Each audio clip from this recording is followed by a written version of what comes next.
Buenas noches, hermanos. Le damos la bienvenida a todos. Nos da mucho gusto que estén con nosotros una vez más. Y les damos muchas gracias a Dios porque hemos tenido 6 semanas de estudios sobre los salmos y el día de hoy empezamos un nuevo tiempo, una nueva temporada, si ustedes lo quieren ver así, ahora estudiando el libro, la primera epístola del apóstol San Pedro. Una epístola bastante importante, quizás bastante breve. Muy seguramente muchos de ustedes cuando buscan en la iglesia, cuando buscan Primera de Pedro, pues les cuesta un poco de trabajo encontrarlo, ¿no? Porque pues es muy pequeño, pero viene precisamente en la palabra por una razón. Y el Señor tiene un mensaje muy importante para nosotros a través de las palabras de este apóstol que más que otra cosa es un ejemplo de la obra del Señor en la vida del cristiano. Y bueno, damos gracias a Dios, esperamos que puedan seguirnos, y no nada más en el estudio, sino también en las redes sociales. Les recordamos que este estudio está siendo grabado y transmitido 100% en vivo. Si quieren dejar sus comentarios, sus preguntas, las podemos leer estando en vivo o las podemos revisar y contestarlas dentro de 8 días. Recuerden, nos reunimos todos los miércoles a las 7:30, de 7:30 a 8, y rogamos a nuestro Dios que este estudio bíblico sea de bendición para ustedes y para sus familias en la situación que ustedes estén viviendo. Y oramos a nuestro Dios para que Él pueda obrar el mismo tipo de cambio y bendición que hizo en la vida del apóstol San Pedro. Y vamos a empezar entonces el día de hoy, Primera de Pedro 1, los primeros 12 versículos, y los voy a leer en el nombre de Dios. Pedro, apóstol de Jesucristo, a los expatriados de la dispersión en el Ponto, Galacia, Capadocia, Asia y Bitinia, elegidos según la presencia de Dios Padre en santificación del Espíritu, para obedecer y ser rociados con la sangre de Jesucristo, gracia y paz os sean multiplicadas. Bendito el Dios y Padre de nuestro Señor Jesucristo, que según su grande misericordia, nos hizo renacer para una esperanza viva por la resurrección de Jesucristo de los muertos, para una herencia incorruptible, incontaminada e inmarcesible, reservada en los cielos para vosotros, que sois guardados por el poder de Dios mediante la fe, para alcanzar la salvación que está preparada para ser manifestada en el tiempo postrero, en lo cual vosotros os alegráis, aunque ahora por un poco de tiempo, si es necesario, tengáis que ser afligidos en diversas pruebas, para que sometida a prueba vuestra fe, mucho más preciosa que el oro, el cual aunque perecedero se prueba con fuego, sea hallada en alabanza, gloria y honra cuando sea manifestado Jesucristo, a quien amáis sin haberle visto, en quien creyendo, aunque ahora no lo veáis, os alegráis con gozo inefable y glorioso, obteniendo el fin de vuestra fe, que es la salvación de vuestras almas. Los profetas que profetizaron de la gracia destinada a vosotros, inquirieron diligentemente, indagaron acerca de esta salvación, escudriñando qué persona y qué tiempo indicaba el Espíritu de Cristo que estaba en ellos, el cual anunciaba de antemano los sufrimientos de Cristo y las glorias que vendrían tras ellos. A esto se les reveló que no para sí mismos, sino para nosotros, administraban las cosas que ahora os son anunciadas, por lo que os ha predicado el Evangelio por el Espíritu Santo, enviado desde el cielo, cosas en las cuales anhelan mirar los ángeles. Vamos a orar. Gracias, Señor, te damos por esta palabra. Te damos gracias, Señor, por la salvación que tú obraste en primer lugar en el apóstol Pedro. Gracias, Padre, por este testimonio que Él nos ha dejado, por este testimonio que nos ha heredado. Padre, te rogamos que nos permitas, por el poder de tu palabra, Señor, llegar a un testimonio como el que tú quieres que tengamos cada uno de nosotros. Sé tú con nosotros, Padre, guárdanos, te lo pedimos, en el nombre de Jesús. Amén. Entonces estamos, hermanos, estudiando la primera epístola del apóstol San Pedro, que es, bueno, primero hay que entender qué es, a qué nos referimos con ella en particular, cómo forma parte de la dinámica bíblica. Y bueno, para entenderla, pues bueno, la definición correcta de este libro es epístola. En español más reciente sería carta, porque precisamente son una carta, a medida de testamento, podríamos decirlo, testamento de fe, en la que una persona decide compartir un aspecto, en este caso la fe cristiana, con otros cristianos. Y eso es una epístola. Esa es quizás una definición más clara de una epístola según el entendimiento bíblico. Es la carta que un cristiano dejó para el fortalecimiento de otros cristianos, como lo vemos precisamente el día de hoy en la epístola de Pedro. Y bueno, ya en el orden bíblico, si ustedes la ven, se encuentra casi al final del Nuevo Testamento en una sección que se llama Epístolas Universales. ¿Por qué se llama universal? Porque no está dirigida particularmente a una congregación o un grupo específico de congregaciones. Es universal, que aplica precisamente para todos los que llegaran a escuchar de esta epístola. Claro, todas las epístolas, incluso las que están dirigidas a una congregación o a unas iglesias en particular, como Romanos, como Corintios, aplican para nosotros también, claro, porque es la palabra de Dios. Simplemente estamos hablando de la naturaleza estilística, en este caso, que tienen las epístolas, como la de Pedro, como la de las 3 epístolas de Juan, como también, por ejemplo, las epístolas de Santiago, el hermano del Señor, y la de Judas, que son también llamadas así las epístolas universales. También una que podríamos incluir aquí, aunque a veces es un poco difícil categorizarla de esta forma, es la epístola a los hebreos. ¿Y por qué decimos que es universal? Porque sí está dirigida al pueblo hebreo, pero no a una congregación hebrea en particular, sino que está dirigida un poco más en general, en este caso a los hebreos que estaban dispersados pues, en todas partes del mundo. Y entonces, así es como ustedes pueden encontrar e incluso les puede ayudar a encontrarla después, cuando estén en la iglesia, cuando quieran leerla rápidamente, van a encontrarla al final del Nuevo Testamento, justo antes de Apocalipsis, junto con todas las otras epístolas universales o epístolas generales, como también se las conoce.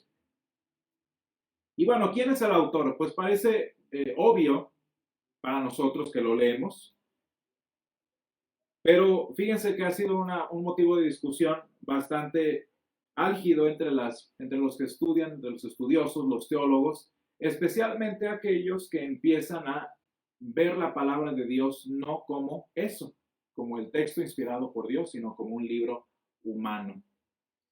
Y pues bueno, la mayoría de los teólogos modernos cuestionan que fuera siquiera San Pedro, que fuera incluso uno de sus seguidores, sino que fue añadida en cualquier momento, no vamos a profundizar en eso, todo menos el apóstol del que leemos en los evangelios. ¿Razón a qué? Bueno, fíjense que cuando nosotros estudiamos en general la epístola y qué podemos entender de la vida de San Pedro, vamos a leer el versículo 1, el primer versículo de esta primera epístola. Dice Pablo, apóstol de Jesucristo, a los expatriados de la dispersión en el Ponto, Galacia, Capadocia, Asia y Bitinia. Nos está mencionando qué lugares geográficos más o menos conoce San Pedro. Y allí menciona Galacia. Galacia, pues como ustedes saben, es el país de donde eran oriundos los gálatas. Entonces dicen los teólogos modernos, es que no es posible que esta sea una epístola de Pedro porque está invadiendo el territorio de San Pablo. Y bueno, ya más o menos se dan cuenta por dónde va la línea, ¿verdad? No estamos hablando de competencias, ellos no eran como los cristianos modernos que se pelean a ver quién es el primero.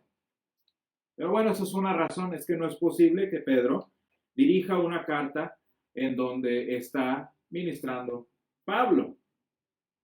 Y bueno, esa es una de las razones. Otra de las razones que dan es la región de los destinatarios, porque ¿cómo sabemos en particular que eran gente que conociera a San Pablo?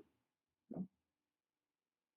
Además de que precisamente en este tiempo menciona a Pablo, especialmente si ustedes se fijan al final de la epístola, y también en segunda de Pedro menciona a Pablo. Entonces, a algunos teólogos no les suena posible que por alguna razón San Pedro menospreciaría su epístola mencionando a Pablo.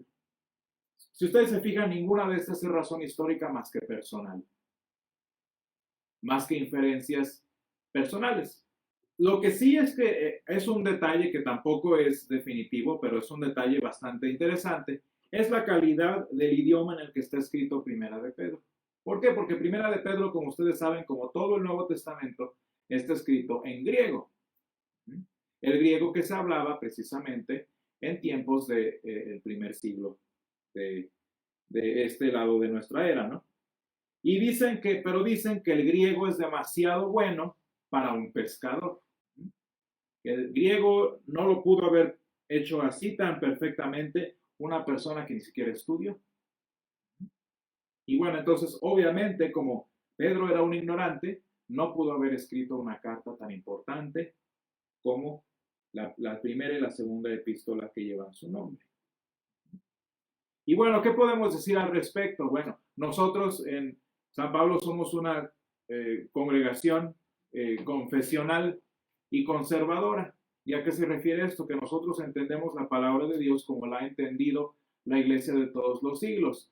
Dice el profeta Isaías que la hoja se seca y la flor se marchita, pero la palabra de Dios permanece para siempre. ¿Y a qué se refiere con esto entre tantas cosas que habla Isaías? Que las ideologías, que los principios humanos van mudando con el paso del tiempo y un día dicen esto, un día dicen lo otro, pero la palabra de Dios permanece para siempre. Y esto es algo muy importante para que nosotros lo consideremos. Razones de la época, hablando de pleitos con San Pablo. Pues en este caso, fíjense una cosa muy importante. Siempre que Pablo se encontraba con algún otro compañero de ministerio en cualquier lugar en el que estuviera, siempre refería que estaba con esa persona. Si ustedes leen alguna epístola del apóstol San Pablo, van a ver, dice Pablo, y inicia de alguna manera similar como Juan, como Pedro, y refiere a los que están con él. Refiere a Marcos, por ejemplo, refiere a Lucas a veces, Timoteo también, porque simplemente es una carta. Eso es lo que debemos entender en primer lugar. Las epístolas son cartas, son literalmente una carta, como hoy enviamos emails, como enviamos mensajes hoy. En este caso eran cartas que tenían quién las envía y a dónde las envía. Y en este caso, pues bueno, cada vez que San Pablo se encontraba con alguno de los autores, mencionaba a tal persona. En este caso estamos hablando de una época porque las fechas en las que fueron escritas las dos epístolas de Pedro no coinciden con un tiempo en el que San Pablo hubiera estado en la región. Y eso lo vamos a ver ahorita en un momento en la datación. Simplemente por eso no menciona a San Pablo. No coincidieron en la ciudad en donde ahorita vamos a ver que fue escrita. No coincidieron y por eso no menciona Pedro por ejemplo, en este caso a San Pablo, que es el pleito. Y hablando de las regiones, que el problema aquí es Galacia, ni siquiera sabemos si se está refiriendo a la región geográfica de Galacia o a la región administrativa romana de Galacia, porque no era lo mismo. No es lo mismo Mesopotamia que Babilonia. No es lo mismo Norteamérica que México. Y depende precisamente de a qué se esté refiriendo el apóstol. Aquí podemos decir, bueno, no necesariamente porque mencione Galacia, tiene que ser exactamente la misma Galacia donde San Pablo escribió. Y sí, bueno, la naturaleza de la epístola de San Pedro es muy diferente a la naturaleza de la epístola a los Gálatas. ¿Por qué? Porque la epístola de San Pedro, por ejemplo, es circunstancial, es respuesta a una situación que se estaba dando en las congregaciones que menciona allí. San Pablo, como el pastor de estas congregaciones, él las dirige para enseñarles algo. Y en este caso San Pedro lo que hace es consolarlos, y eso lo vamos a ver ya de entrada en el primer versículo. Pero vean cómo son diferentes propósitos. Y no estamos hablando de gente como cristianos hoy en día que se la pasaran peleándose por, es que este es mi ministerio. No, ese es tu ministerio. No, esos son los pastores modernos. Como si el ministerio fuera de ellos. Dice, y ¿saben por qué lo sé? Porque eso lo enseña la palabra. Eso lo dijo San Pablo cuando dijo a Apolos dice yo sembré, y luego dice en otras partes Apolos regó, y luego dice al revés, o Apolos regó y yo sembré, etcétera, etcétera, y dice más el crecimiento lo ha dado Jesucristo. Y si ustedes leen ese versículo, se refiere a muchas partes del Nuevo Testamento en donde San Pablo dice, esto no fui yo, esto fue Silas, esto no fui yo, esto fue Bernabé, o Bernabé llegó primero y luego yo llegué. Vean cómo el punto no es quién hizo qué, sino el crecimiento que ha dado el Señor. No estamos hablando de gente como nosotros que llevamos a inferir eso, y muy posiblemente las personas que sugieren eso como un argumento para que no haya sido San Pedro es porque así son ellos. Se reflejan a sí mismos queriendo entender la vida de los apóstoles. Que si Apolos regó, bueno, pues en este caso, qué bueno, dice San Pablo, ¿no? En el caso, por ejemplo, de las congregaciones en Galacia, claro, esas fueron el ministerio de San Pablo. Él sembró la palabra de Dios ahí. Y que San Pedro esté regando ahorita en Galacia, pues ¿cuál es el problema? Hablando ahora, por ejemplo, de la educación de San Pedro. Sí, la palabra de Dios dice que era una persona sin estudios. Y sin embargo, vean ustedes cómo tuvo 3 años de preparación con Jesús en cuanto a formación pastoral. Para los pastores que creen que no es necesario estudiar, pues bueno, la vida de San Pedro es lo opuesto. Tuvo 3 años de preparación teológica en el mejor seminario de la historia con el Señor Jesús, número 1. Y número 2, tenía el ministerio, como todos los cristianos lo tenemos, que es el ministerio del Pentecostés. Y el Espíritu Santo lo capacitó para llevar a cabo su tarea. Porque el crecimiento lo da el Señor. Y eso es en el asunto espiritual, que pues es bastante importante para el ministerio cristiano. Y ya hablando en sentidos técnicos, en cuanto a la ignorancia, y que sí ese es un problema para las epístolas de Pedro, número 1, quiero que tengamos en cuenta, por ejemplo, 1 de Pedro 5:12. Y fíjense cómo allí San Pedro menciona a alguien, hablando de los que habían participado con él en la escritura de esta epístola. Dice 5:12, que es de hecho el cierre de la epístola, dice, por conducto de Silvano, a quien tengo por hermano fiel, os he escrito brevemente, amonestándoos y testificando que esta es la verdadera gracia de Dios en la cual estáis. ¿Y a qué se refiere? Fíjense, por conducto de Silvano. ¿Qué significa esa frase? Bueno, una de las posibilidades que podemos decir es que Silvano, que de hecho es Silas, ¿se acuerdan? El compañero de San Pablo, Silas, en este caso, pudo haberle ayudado a Pedro como escribano. Es decir, Pedro, con la inspiración del Espíritu Santo, estaba enseñando lo que debía escribirse en la carta, y Silvano, en este caso, iba escribiendo, como sucede con muchas epístolas y con muchos fragmentos incluso del Nuevo Testamento, iba escribiendo y San Pedro iba autorizando. Pudo ver que se refiere a eso, que Silvano era su amanuense, como decimos también en términos técnicos. Esa es una posibilidad, que usó a Silas, que le ayudara. O puede ser que incluso que si Silvano no tradujo, pues en este tiempo San Pedro tiene como 64 años más o menos. O sea, ya no es el hombre de maduro que en tiempos de Jesús, ya pasaron 30 años del Pentecostés. ¿Qué no pudo haber aprendido?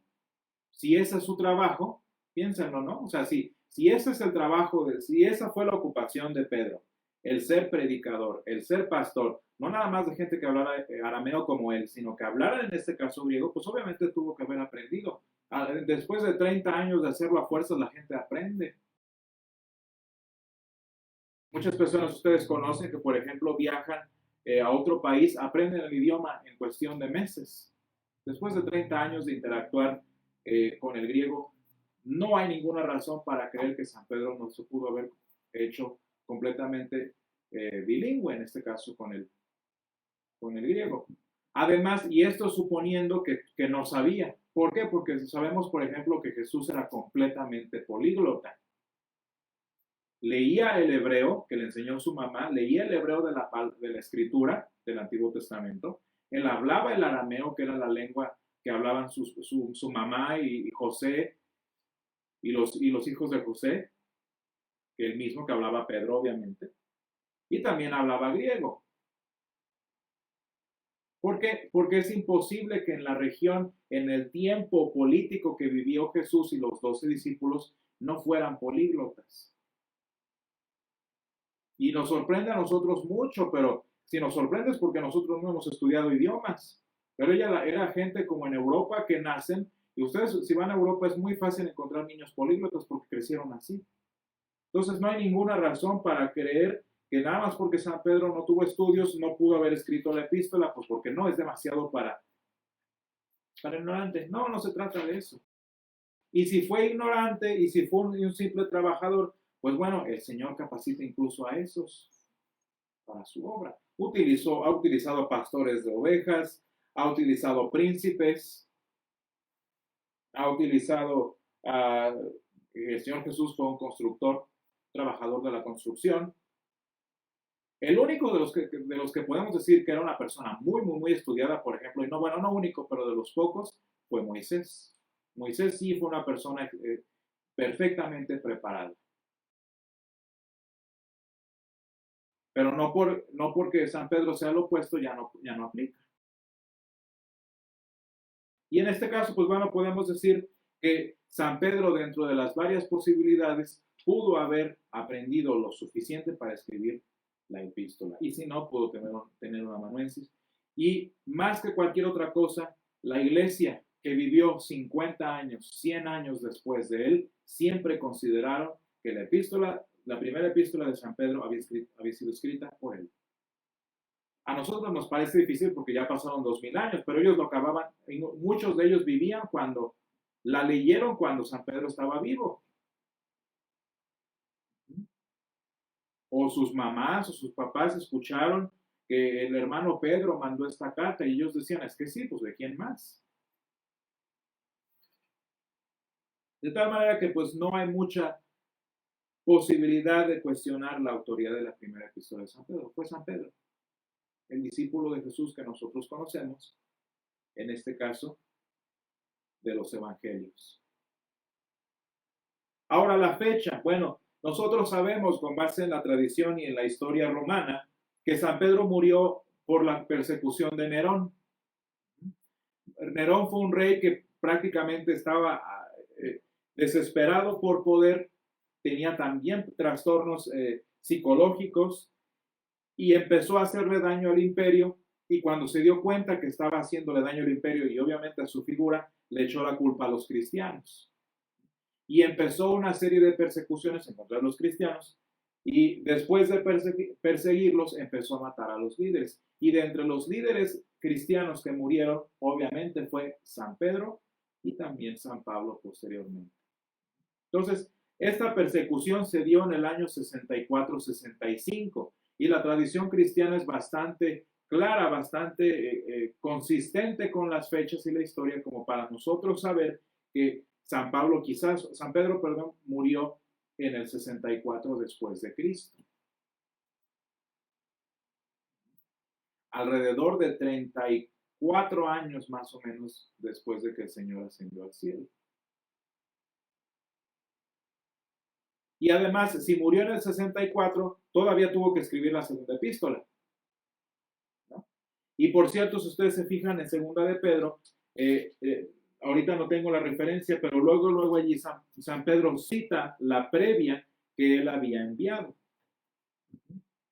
Y entonces él dice que ella había enviado una epístola, y en este caso simplemente la cita. No hay ninguna razón para no creer que la primera fue enviada por él. Entonces, nosotros creemos particularmente que San Pedro escribió su primera epístola en el año 63, a principios del año 63, porque todavía pasó ese año y el siguiente año en el que murió, por allí de la primavera del 64 o 65. Además, el hecho, yo decía hace un momento, de que no mencione, si ustedes se fijan en 1 de Pedro 5:13, dice la iglesia que está en Babilonia.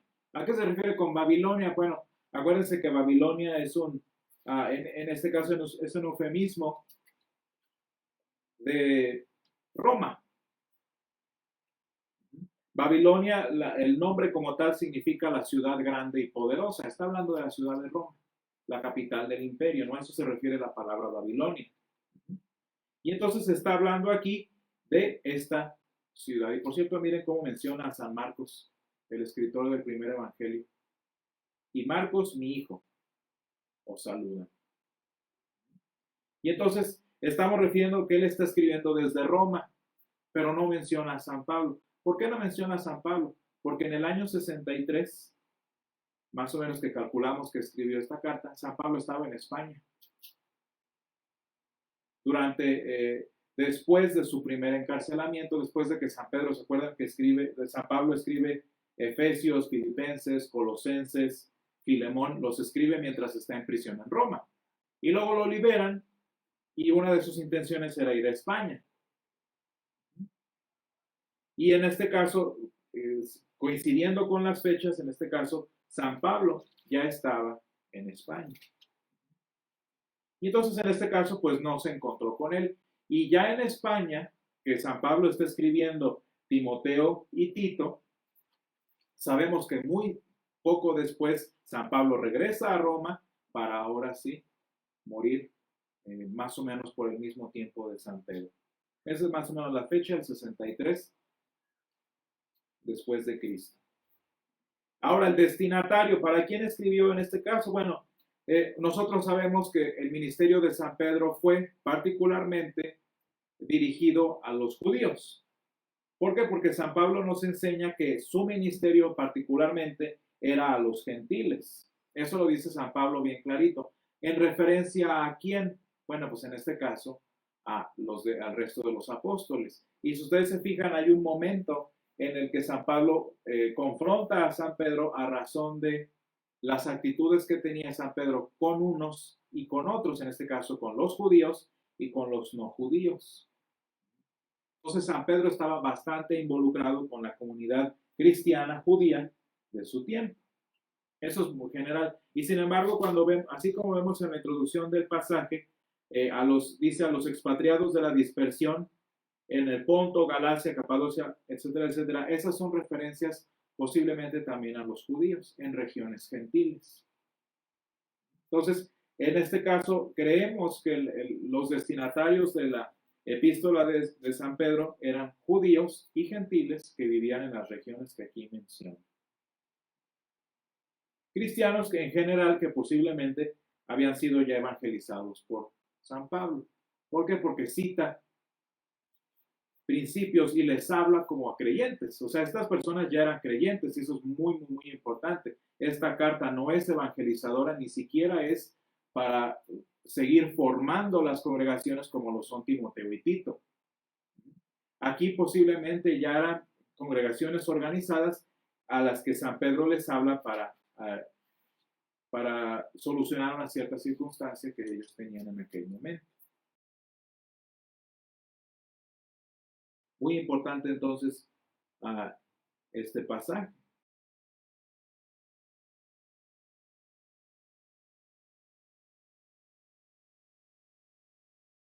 Y bueno, entonces estamos hablando de cristianos evangelizados por San Pablo, que ya eran cristianos quizás de tiempo también.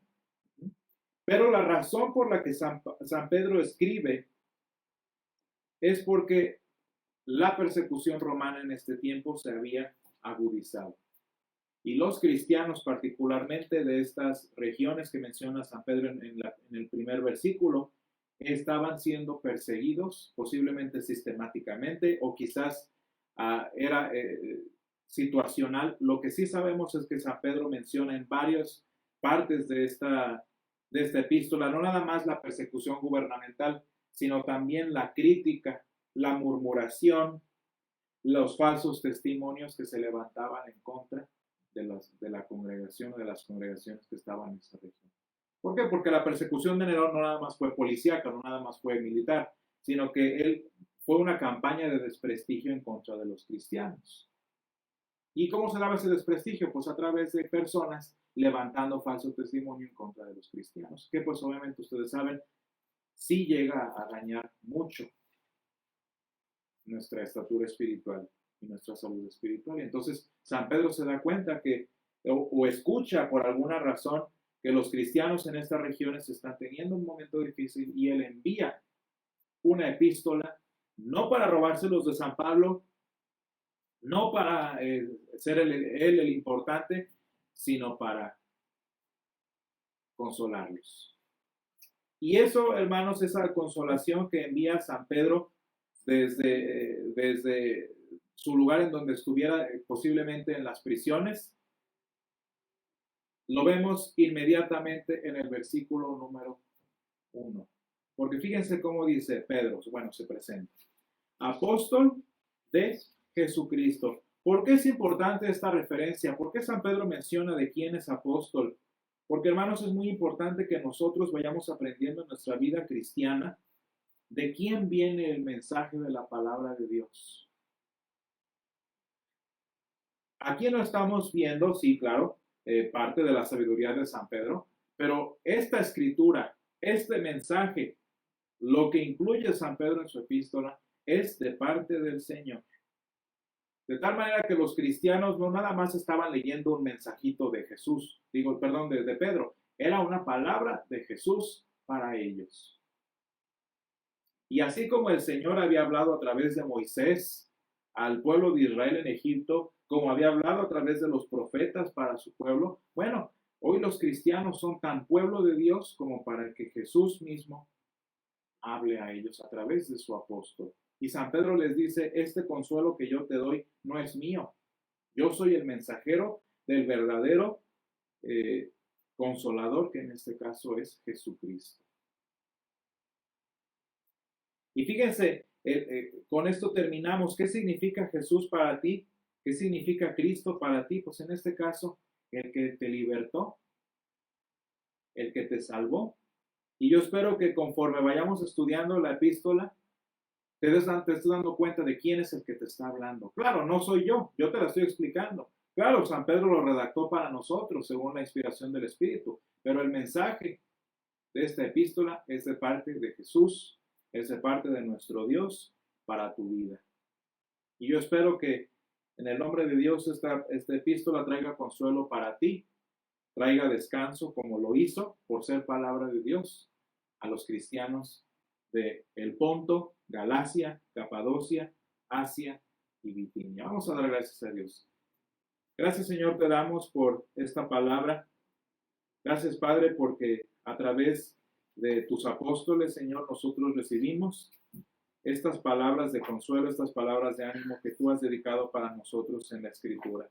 Señor, te rogamos que el mensaje que una vez tuvo impacto en la vida de los cristianos de estas regiones pueda tener también su impacto y transformación en nosotros, Padre. Ayúdanos a los cristianos que vivimos aquí en México, que vivimos en diferentes ciudades, en diferentes estados, Señor, y que tu palabra sea relevante como lo es para nosotros, Señor. Ayúdanos, consuélanos, Señor, a través de las palabras de tu Hijo Jesucristo. Todo esto te lo pedimos en su nombre. Amén. El Señor los bendiga, hermanos. Bendiciones a todos. Los esperamos dentro de 8 días para un siguiente capítulo y un siguiente versículo de este estudio. El Señor los bendiga.